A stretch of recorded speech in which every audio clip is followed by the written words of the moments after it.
A-t-on réellement besoin de dépenser une fortune pour s'acheter un smartphone qui répond à nos besoins et qui propose en parallèle une expérience complète? La réponse est clairement non. Samsung vient de lancer ses deux nouveaux fers de lance sur le milieu de gamme, le Galaxy A55 et le A35, deux smartphones qui arrivent avec d'énormes ambitions et qui viennent sur certains aspects titiller le haut de gamme. J'ai pu les prendre en main maintenant depuis quelques jours et on va voir ensemble ce qu'ils ont dans le ventre. Bon, j'ai pas forcément l'habitude d'en parler en intro, mais on va direct par les prix, histoire de situer les deux smartphones.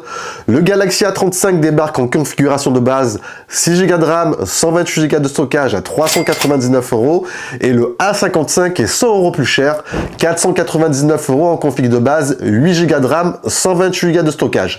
On est donc sur le même tarif de lancement que les modèles de l'an dernier. Et petite précision à noter qui me paraît intéressant à partager avec vous, pendant la période de lancement, Samsung offre 50 € de bonus reprise. En gros, si vous avez un smartphone, même un vieux smartphone qui ne vaut rien et que vous avez envie de vous le faire reprendre, Samsung vous offre 50 € en bonus. Ce qui ramène les smartphones à 349 et 449 et là, ça devient déjà beaucoup plus intéressant. Bon, première impression en sortie de boîte. Les deux modèles se ressemblent énormément au premier coup d'œil. On pourrait même penser que c'est le même modèle. Même form factor, écran plat, bordure plate, on a deux grandes dalles de 6,6 pouces, on a un poids qui est sensiblement équivalent, 209 grammes pour le A35 et 213 pour le A55. On remarque ensuite, une fois la dalle allumée, qu'on a des bordures à peu près similaires. Toujours sur cet écran, on notera des deux côtés qu'on a une protection Corning Gorilla Glass Victus Plus et ça, honnêtement, c'est pas mal du tout pour ce niveau de prix. Niveau de protection qu'on retrouve habituellement sur des smartphones vendus beaucoup plus cher. À l'arrière, nous sommes également sur du verre avec un même niveau de protection. Très rare aussi, encore cette année, les deux modèles sont certifiés IP67, donc résistants à la poussière et étanches. Un seul point ici vient en fait réellement les différencier, ça se passe sur le châssis. Sur le A55, on a des tranches en métal légèrement brossées, ça lui apporte un petit cachet en plus et ça inspire la solidité. Tandis que sur le A35, on va se contenter d'une finition plastique. Après, entre nous, une fois que vous aurez mis une coque de protection, on ne verra plus du tout la différence sur cet aspect, donc à méditer éventuellement si vous hésitez entre les deux smartphones. Brièvement pour moi, on part donc sur d'excellentes bases, très bonnes premières impressions, que ce soit sur le design, le visuel, les finitions, c'est du très bon. Le seul regret, après ça reste un avis personnel, des deux côtés, vous avez deux grandes dalles de 6,6 pouces. Alors oui, c'est parfait pour une bonne immersion devant une série, etc. Mais en main, perso, je préfère avoir une dalle un poil plus petite. Dans la continuité, ce qui m'a pas mal étonné aussi sur ces deux modèles, c'est qu'on est très proche sur le plan technique. Si on énumère un par un tous les aspects, écran, processeur, photo, batterie, etc., il y a pas mal de similitudes, voire très peu d'écart, alors que, comme je vous l'ai dit en intro, on a tout de même 100 € de différence entre les deux. Au niveau de la dalle déjà, qui dit Samsung dit bien évidemment dalle quasi parfaite. Ici honnêtement, il n'y a quasiment rien à redire. Hormis l'épaisseur des bordures, on a un écran digne de certains modèles haut de gamme. Vous avez une dalle Super AMOLED. Vous avez du 120 Hz adaptatif entre 60 et 120 Hz.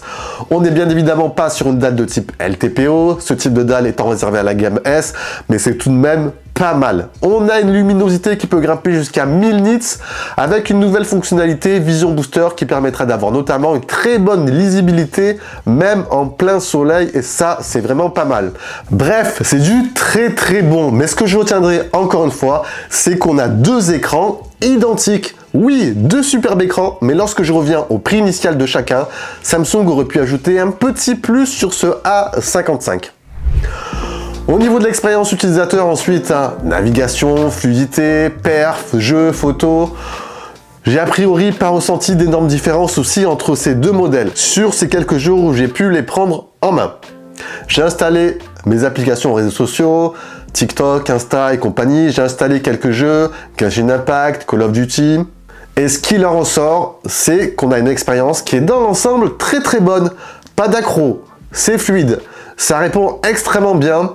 On a deux modèles qui seront comblés largement la plupart des usages des consommateurs. Et au final, c'est surtout ça qu'on attend. Samsung intègre, niveau performance, 2 processeurs maison. Sur le Galaxy A35, on a le processeur Exynos 1380, c'est le même processeur qui équipait le A54 de l'an dernier. Et sur le A55, on a le nouveau SoC Exynos 1480 qui offre un gain de puissance d'à peu près 15% en plus par rapport au 1380. Et ce qui est cool aussi, un niveau stockage, c'est que Samsung conserve toujours la possibilité d'étendre le stockage via micro SD, et ça, c'est sympa. Concernant ensuite l'interface logicielle, très rapidement, les deux modèles débarquent sous One UI 6.1 qui est basé sur Android 14. Au passage, si vous voulez en savoir un petit peu plus sur cette nouvelle mise à jour, je vous invite à aller voir une vidéo que j'ai réalisée récemment. Je vous mets le lien juste en haut, juste ici. L'interface de Samsung, si vous me suivez régulièrement, je pense qu'elle n'a plus de secret pour vous. C'est une interface complète, intuitive. Vous allez pouvoir personnaliser votre smartphone. Il y a pas mal d'options possibles. Rapidement, on notera bien évidemment l'absence de toutes les fonctionnalités liées à l'IA entreaperçues sur la nouvelle gamme S24. Elles sont réservées à cette gamme S et ça, c'est dommage. Gros point fort, Samsung assure ici un suivi des mises à jour de 4 ans Android et 5 ans sur les mises à jour sécurité. Bref, bien au-dessus de la concurrence sur ce segment. Je vous parlerai davantage de cette interface pendant les tests des deux smartphones. Donc pensez à vous abonner pour ne rien rater. Rapidement, pour terminer, on va parler de la photo et de la batterie. Je vous partage ici quelques photos que j'ai réalisées. Côté technique, juste avant, on a deux configurations très proches. Les atouts principaux, on a ici deux capteurs principaux de 50 mégapixels avec stabilisation optique des deux côtés. Et vous avez en parallèle des capteurs annexes qui vont se différencier au niveau de la définition. Voici quelques photos que j'ai faites. Du coup, je vous mets à gauche les photos du A35 et à droite du A55. Comme vous le voyez, rapido, globalement sur les quelques photos que j'ai réalisées, c'est vraiment pas mal. Il y a un bon piqué, un bon contraste. Encore une fois, il n'y a pas énormément de différences notables. Bien évidemment, j'irai un peu plus loin lors de mon test. Donc, restez connectés. Et dernier point au niveau de la batterie, on a ici deux batteries avec la même capacité, 5000 mAh et toujours une vitesse de charge maximale de 25 watts. Sur d'autres aspects techniques, vous avez également des points qui sont identiques. Cette année, le A35 bénéficie de la compatibilité avec la norme eSIM, ça c'est vraiment pas mal, qui était réservée l'an dernier au A54. Et j'irai un peu plus loin encore une fois lors de mon test.